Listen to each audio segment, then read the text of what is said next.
Created by Anthony Rizzo, Sydney, Australia.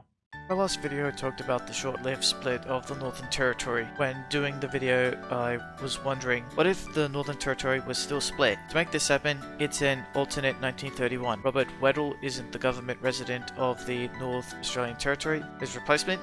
Doesn't matter.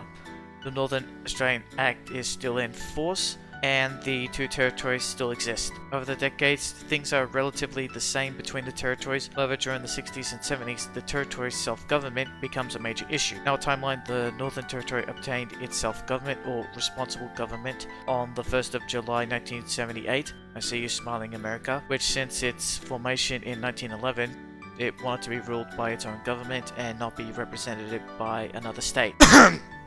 Thanks to little successes from Jock Nelson and a big push by John England for the legislation of the Northern Territory Self-Government Act of 1978, the Northern Territory gained its self-government. In this alternate timeline, I can see a similar path for the North and Central Territories to gain self-government, but at a later date. This would also make the Australian Capital Territories Self-Government Act of 1918 to come much later, say in the mid-90s. This brings up the territory flags. All three flags could be different to today's flags, however, I think they'd be very similar to our own timeline flags with the added central flag, and that's it. Yeah, honestly, not much is changed in the grand scheme of things, and I might be missing something, but in broad terms, nothing much changes. I kind of find it ironic.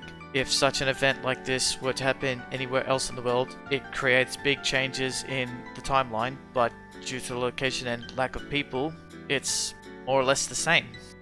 Thanks for watching to the end of the video. Leave a like and subscribe. It brings a smile to my face. Check my other videos. Leave a topic about Australian history. Next video will be an update on the channel coming soon. And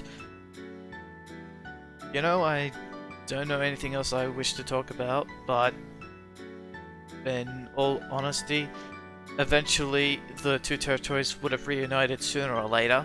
If it wasn't 1931, it would have been much later.